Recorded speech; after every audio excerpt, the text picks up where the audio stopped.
ஒரு ஹெலிகாப்டர்னா நம்மளை பொறுத்த வரைக்கும் என்ன சொல்லுவோம்? சைஸில் கொஞ்சம் பெருசாக இருக்கும். அதில் வந்து ஃபிக்ஸடாக ரோட்டர் விங்ஸ் இருக்கும். இதை வந்து ஆர்மி பர்பஸ்க்காக, மெயினாக அஃபென்சிவ் பர்பஸ்க்காகவும் டிஃபென்சிவ் பர்பஸ்க்காகவும் யூஸ் பண்ணுவாங்கன்னு சொல்லுவோம்.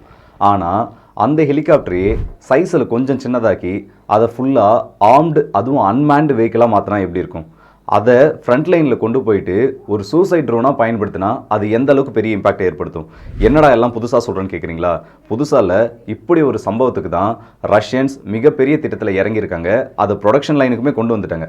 அதை பற்றி தான் இந்த வீடியோவில் டீட்டெயிலாக பார்க்க போகிறோம். ஸோ வாங்க டேரெக்டாக வீடியோக்குள்ளே போயிடலாம்.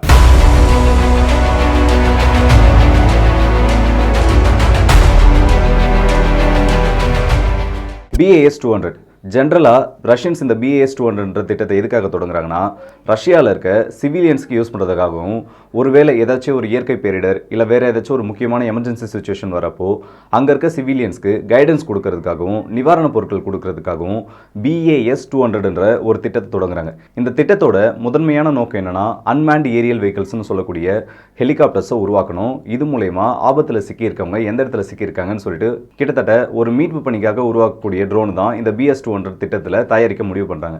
ஆனால் இந்த திட்டத்தை உருவாக்குனதுக்கப்புறம் ரஷ்யா உக்ரைன் போர் வருது. இந்த ரஷ்யா உக்ரைன் போரில் நிறைய சாங்ஷன்ஸை இந்த வெஸ்டர்ன் கண்ட்ரிஸ் இந்த ரஷ்யா மேலே போட்டு கொஞ்சம் கூட அவங்களோட ஆயுத உற்பத்திலையும் சரி இல்லை ரஷ்யாவோட எக்கானமியும் சரி வளரக்கூடாதுன்னு சொல்லிட்டு நிறைய திட்டங்களை தீட்டுறாங்க. அந்த சாங்ஷன்ஸ் மூலயமா பார்ஷியலாக வெஸ்டர்ன் கண்ட்ரிஸ்க்கு கொஞ்சம் சக்ஸஸே கிடைச்சிருக்குன்னு சொல்லலாம். என்னடா ரஷ்யாவோட எக்கானமி அந்த அளவுக்கு அடி வாங்கிட்டு இருக்குன்றாங்க, ரஷ்யா கிட்ட ஆயுதங்களே இல்லைன்னு சொல்கிறாங்க. இந்த டைமில் வெஸ்டர்ன் கண்ட்ரிஸ் போட்ட சாங்ஷன்ஸ்னால ரஷ்யாவுக்கு பெருசாக பாதிப்பு இல்லை, வெஸ்டர்ன் கண்ட்ரிஸ்க்கு பார்ஷியல் சக்ஸஸ் தான் சொல்கிறீங்களேன்னு கேட்குறீங்களா? அதுக்கான பதிலை நான் லாஸ்ட்டாக சொல்லிடுறேன். ஃபர்ஸ்ட் இந்த ஹெலிகாப்டர் பற்றி பார்த்து முடிச்சிடலாம். இப்படி உருவாக்கப்படுற இந்த ஹெலிகாப்டர்ஸை ரீசெண்டாக ரஷ்யாவோட செக்யூரிட்டி கவுன்சிலோட டெபுட்டி சேர்மன் டிமிட்ரி மெட்வெடேவ் அந்த பிளான்ட்டுக்கு போயிட்டு ஒரு விசிட்டை போடுறாரு. அந்த விசிட்டை போடுறப்போ ரஷ்யா சார்பிலேருந்து ஒரு வீடியோ ரிலீஸ் பண்ணுறாங்க. அந்த வீடியோவில் ஆல்ரெடி தொடங்கப்பட்டு ஸ்டாப்பில் இருந்த இந்த ஹெலிகாப்டர்ஸ் எல்லாமே இப்போ திரும்ப ப்ரொடக்ஷன் லைனுக்கு வந்திருக்கு. அந்த வீடியோவில் கிட்டத்தட்ட 6 ஹெலிகாப்டர்ஸ் அவங்க காமிக்கிறாங்க. அதில் அந்த வீடியோ பார்த்த எல்லாருக்குமே தெரியும், அதில் வெறும் 6 ஹெலிகாப்டர்ஸ் மட்டும் அந்த ப்ரொடக்ஷன் லைனில் கிடையாது. கிட்டத்தட்ட இது டபுள் டிஜிட் இல்லை ட்ரிபிள் டிஜிட்டாக கூட இருக்கலாம். ஏன்னா அவங்க காமிச்சிருக்கிறது அந்த வீடியோவில் வெறும் அந்த ப்ரொடக்ஷன் யூனிட்டில் இருக்க ஒரு பர்டிகுலர் இடத்த மட்டும்தான். ஸோ இந்த எண்ணிக்கைகள் இன்னமும் அதிகமாகிறதுக்கான வாய்ப்புகள் இருக்குன்னு சொல்லியிருக்காங்க. இப்போ எல்லாருக்கும் இந்த இடத்துல ஒரு டவுட் வரலாம், ரஷ்யாவும் ஈரானும் சேர்ந்து ஆல்ரெடி நிறைய ட்ரோன்ஸை உருவாக்கிட்டு இருக்காங்க. இந்த ஷாகி ட்ரோன்ஸ், ரஷ்யாவோட ஸ்கால்பிள், லேண்ட்செட் எல்லாமே ஆல்ரெடி யூஸில் இருக்கப்போ எதுக்கு புதுசாக இப்படி ஒரு ஹெலிகாப்டர் ட்ரோனை இவங்க உருவாக்கணும்? அதுக்கு வேற ஏதாச்சும் ஒரு ஆயுதத்தை உருவாக்கிட்டு போகலாமே சொல்லிட்டு இந்த இடத்துல எல்லாருக்குமே ஒரு கேள்வி வரலாம். இந்த இடத்துல தான் ரஷ்யன்ஸ் ரொம்பவுமே ஒரு ஸ்மார்ட் மூவாக என்ன பண்ணியிருக்காங்கன்னா, ஒரு ட்ரோன் அனுப்பணுன்றப்போ அதோட சைஸ் ஆக்சுவலாக ரொம்ப சின்னதான். அது வந்து மோஸ்ட்டாக ஒரு சூசைட் ட்ரோனாக தான் யூஸ் பண்ண முடியும். ஆனால் இந்த இடத்துல இந்த ஹெலிகாப்டர் ட்ரோனை அவங்க எப்படி வடிவமைச்சிருக்காங்கன்னா, இந்த ஹெலிகாப்டர் ட்ரோனை மற்ற மிசைல்ஸ்க்கு கைடன்ஸ் கொடுக்குற மாதிரியும் லேசர் கைடட் அம்யூனிஷன்ஸை ட்ராப் பண்ணுற மாதிரியும், அது மட்டும் இல்லாமல் எல்லாத்த விட ரொம்ப முக்கியமாக தனியாக போயிட்டு இதுவே ஸ்ட்ரைக் பண்ணிவிட்டு திரும்ப வர மாதிரியும் ஒரு மல்டி பர்பஸ் ட்ரோனாக இந்த ஒரு ஹெலிகாப்டர் உருவாக்கிட்டு இருக்காங்க. இன்னமும் தெளிவாக சொல்லணும்னா இந்த ட்ரோனோட எடை கிட்டத்தட்ட 180 கிலோலேருந்து 250 கிலோகிராம் வரைக்கும் இருக்கலாம்னு சொல்லியிருக்காங்க அதிகபட்சமாக. இதில் 50லேருந்து 60 கிலோ வரைக்கும் இதால் பேலோட மட்டுமே கொண்டு போக முடியும். இது ஒரு சூசைட் ட்ரோனை மட்டும் ஆக்ட் பண்ணாது, தேவைப்பட்டால் இதை சூசைட் ட்ரோனாக மாற்றி அந்த டார்கெட் மேலே மோதி அதை செயலில் இருக்க வைக்கலாம். அது மட்டும் இல்லாமல் லேசர் கைடட் அம்யூனிஷன்ஸை எதிரியோட நிலைகள் மேலே ட்ராப் பண்ணிவிட்டு இது திரும்ப அதோட பேஸ்க்கே திரும்பி வந்துடும். இதோட இன்னொரு அட்வான்டேஜ் என்னன்னா, இதால் 3500 மீட்டர் வரைக்கும் உயரத்தில் பறக்க முடியும். அது மட்டும் இல்லாமல் ஒரு தடவை டேக் ஆஃப் ஆயிடுச்சுன்னா திரும்ப அதோட பேஸ்க்கு திரும்பாமல் 5 மணி நேரம் வரைக்கும் இதால் மிஷனில் இருக்க முடியும். நைட் அட்டாக் கேப்பபிலிட்டியும் இந்த ஒரு ட்ரோன் கிட்ட இருக்குது. இதில் ரொம்ப முக்கியமாக பார்க்கக்கூடிய விஷயமே இதுதான். ஏன்னா மற்றதான் நம்ம சொல்லக்கூடிய ஷாகித், ஸ்கால்பல், லேண்ட்செட் இது எல்லாத்துலேயுமே வார்ஹெட்ன்றது ரொம்ப ரொம்ப கம்மி, கிட்டத்தட்ட ஒரு 5லேருந்து 8 கிலோக்குள்ளே தான் இருக்கும். ஆனால் இந்த ட்ரோனோட பேலோடே 50 கிலோவுக்கும் அதிகமாக இருக்குது. அதுலேயும் நம்ம வெரைட்டிஸ் ஆஃப் அம்யூனிஷன்ஸை யூஸ் பண்ணலாம்னு சொல்கிறப்போ இது எந்த அளவுக்கு ஒரு மிகப்பெரிய அட்வான்டேஜை ரஷ்யன் ஆர்மிக்கு கொடுக்குன்றதை மட்டும் நினச்சி பாருங்க. இந்த ட்ரோன் கூடிய சீக்கிரத்தில் களத்துக்கு வரும்னு சொல்லியிருக்காங்க. மேபி இந்த ட்ரோன் இறங்கிருச்சுன்னா ரஷ்யாவுக்கு அது ஒரு மிகப்பெரிய அட்வான்டேஜாக இருக்குன்னு சொல்லலாம். அதில் எந்த விதமான ஒரு மாற்று கருத்தும் தேவையில்லை. ரஷ்யா மேலே சாங்ஷன்ஸ் போடுறேன்னு சொல்லிட்டு இந்த வெஸ்டர்ன் கண்ட்ரிஸ் எவ்வளோ ட்ரை பண்ணிட்டு இருக்காங்க. ஆனால் இன்னைய வரைக்கும் ரஷ்யாவால் அவங்கள வீழ்த்த முடியல. இதுதான் உண்மை. நிறைய பேர் இந்த இடத்துல கோவம் வரலாம், ரஷ்யாவை பற்றி ஆகோ ஓஹோன்னு சொல்கிறீங்க, அப்போ அமெரிக்கா சார்பில் எந்த வெற்றியுமே கிடைக்கலையான்னு சொல்லிட்டு. கிடைச்சிட்டு இருக்கு. ஆனால் எத்தனை கண்ட்ரிஸ் சேர்ந்துமே இன்னமும் ரஷ்யாவை எதுவுமே ஓப்பனாக சொல்லணும்னா ரஷ்யாவை அவங்க நினச்ச அளவுக்கு அவங்களால அடிக்க முடியல. ஒரு சில இடங்களில் இந்த சாங்ஷன்ஸை வச்சு தான் ரஷ்யாவை ஓரளவுக்கு கண்ட்ரோல் பண்ணி வச்சிருக்காங்க.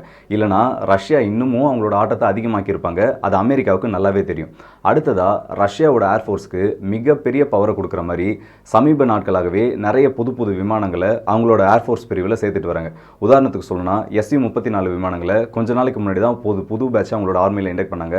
அடுத்ததா அப்டேட்டட் வேரியண்டான Su-35 விமானங்களையும் அவங்களோட படைப்பிரிவுகளில் சேர்த்துட்டு இருக்காங்க.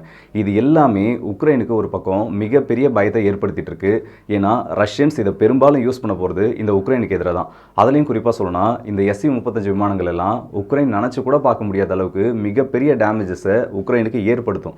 ஏன்னா 2 நாளைக்கு முன்னாடி தான் மிகப்பெரிய ஒரு ட்ரோன் அட்டாக், அதாவது சமீப காலத்தில் இல்லாத ஒரு பெரிய ட்ரோன் அட்டாக்கை கியூ மேலேயே இந்த ரஷ்யன்ஸ் பண்ணாங்க. உக்ரைனுக்கு ஒரு சின்ன ஞாபகத்தை கொடுக்குற மாதிரி இன்னமும் இந்த வார் முடியல, அதாவது நீங்கள் கவுண்டர் ஆஃபென்சிவ் பண்ணிட்டு இருக்க ஒன்று நிறுத்திட்டு கூடிய சீக்கிரத்தில் சரணடைஞ்சிருங்க, அதுதான் உங்கள் எல்லாருக்கும் நல்லது, உங்கள் நாட்டுக்கும் நல்லதுன்னு சொல்லிட்டு நினைவுபடுத்துகிற விதமாக அவ்வளோ பெரிய ட்ரோன் அட்டாக்கை பண்ணியிருந்தாங்க. இந்த நிலைமையில் இந்த மாதிரி இன்னமும் நிறைய விமானங்களை ரஷ்யன்ஸ் அவங்களோட ஆர்மியில் சேர்த்துக்கிட்டே போகிறது கண்டிப்பாக உக்ரைனுக்கு மட்டும் பிரச்சனையாக போகாது. மேபி ஒரு வேளை நேட்டோ விசஸ் ரஷ்யான்னு ஒரு பிரச்சனை வந்துச்சுன்னா எல்லா நேட்டோ கண்ட்ரீஸ்க்குமே ஒரு பிரச்சனையாக இருக்கும். அடுத்ததா Su-57 ரஷ்யா கிட்ட இருக்கிறதுலே மோஸ்ட் அட்வான்ஸ்டு ஃபைட்டர் ஜெட்னு இதை சொல்லலாம். ஏன்னா இது 5ஆம் தலைமுறை விமானம் கேட்டகரியில் வரும். இதோட கேப்பபிலிட்டிஸை பற்றி ஆல்ரெடி நம்ம நிறைய பேசியிருக்கோம், நிறைய வீடியோவில் பார்த்துருக்கோம். அப்படிப்பட்ட விமானங்கள் இன்னும் ஒரு வருஷத்தோட இறுதிக்குள்ள ரஷ்ய விமானப்படையில் 20க்கும் அதிகமான எண்ணிக்கையில் சேரும். அது அப்படியே 3 மடங்கு அதிகமாகி 2027 28க்குள்ள கிட்டத்தட்ட 70க்கும் அதிகமான Su-57 விமானங்கள் ரஷ்ய விமானப்படையில் இணைக்கப்படும் சொல்லியிருக்காங்க. இதில் இன்னொரு பெரிய விஷயமா என்ன சொல்கிறாங்கன்னா, இந்தியாவை ரஷ்யா பக்கம் இந்த Su-57 விமானங்கள் கண்டிப்பாக திரும்ப வைக்கும்னு சொல்கிறாங்க. ஏன்னா இந்த 5th ஜென்ரேஷன் ஃபைட்டர் ஜெட்கான ப்ரோக்ராமில் இந்தியாவும் ரஷ்யாவும் சேர்ந்து தான் ஒன்றா ஒர்க் பண்ணிட்டு இருந்தாங்க. ஆனால் சில காரணங்களால் இந்த ப்ராஜெக்டை விட்டு இந்தியா வெளியில் வந்துட்டாங்க. அதுக்கப்புறமா ரஷ்யா மட்டுமே தனியாலாக இந்த 5th ஜென் ஏர்கிராஃப்டை உருவாக்கி காமிச்சிருக்காங்க. நிறைய அனலிஸ்ட் இந்த இடத்துல 2 விதமான கருத்துக்களை கூறுறாங்க. முதல் தரப்பில் இருக்கவங்க கூறுறது என்னன்னா, ரஷ்யா கிட்ட இருக்க இந்த Su-57 விமானங்களில் சரியான அளவு ஸ்டெல்த் கோட்டிங் கிடையாது, அது F-22 ராப்டார் கூட கம்பேர் பண்ணுறப்போ ரொம்பவே கம்மியாக இருக்குது, அதனால தான் இந்தியா இந்த டீலை விட்டு வெளியில் வந்துட்டதா சொல்கிறாங்க. ஆனால் இன்னொரு தரப்பில் இருக்க அனலிஸ்ட் என்ன சொல்கிறாங்கன்னா, இந்தியா இந்த டீலை விட்டு வெளியில் வந்தது உண்மைதான், ஆனால் அதுக்கு இந்தியா கிட்ட ஒரு ஸ்ட்ராங்கான காரணம் இருக்குது.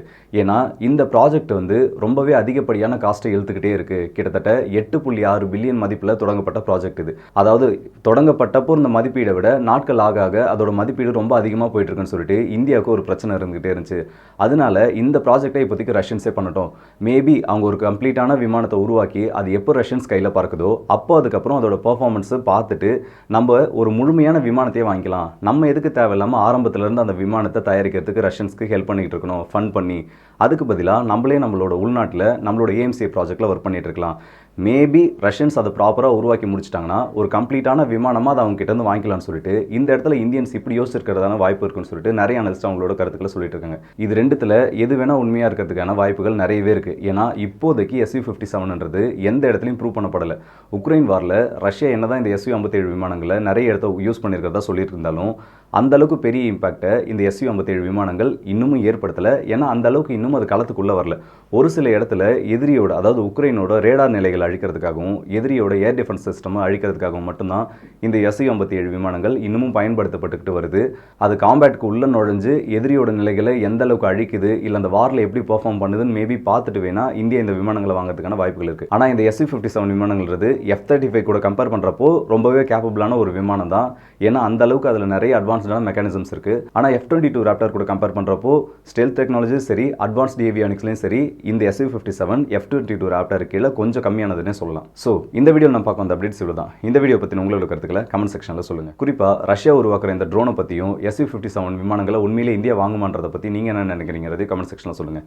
அடுத்த வீடியோ சந்திப்போம். அதுவரை உங்களிடம் விடைபெறுவது உங்கள் ஆர்கே.